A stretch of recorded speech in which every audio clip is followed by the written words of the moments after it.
Salut, c'est Trado, voilà la vidéo de mise à jour pour l'or. L'or a perdu quand même près de 60 dollars par once en l'espace de 3 jours. Les raisons, on les connaît, hein.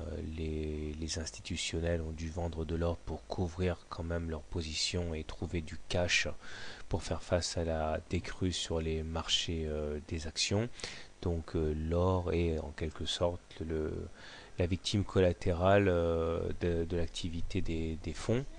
Il demeure que la M7 malheureusement a cédé aujourd'hui, nous cotirons en dessous de la M7, ce qui augmente le risque d'un retour sur la M20. Heureusement pour l'instant le bas du canal bleu a parfaitement joué son rôle en stoppant net la décrue.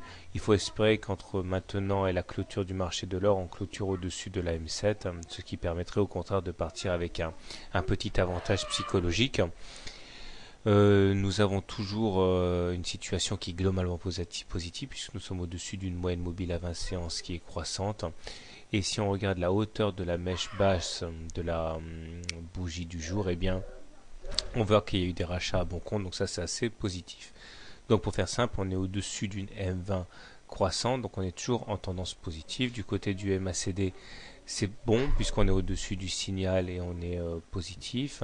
Au niveau du stock, eh ben, par contre c'est moins bien puisqu'on a croisé le signal à la baisse maintenant depuis 3 séances et on retrouve des niveaux satisfaisants sans être bons.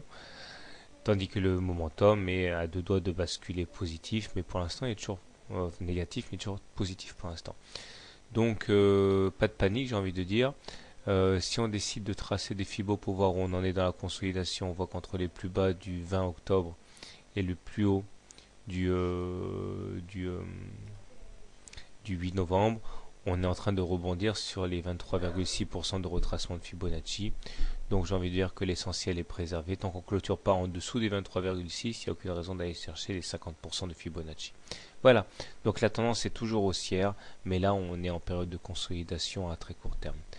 Bonne soirée, bon trade, et à demain.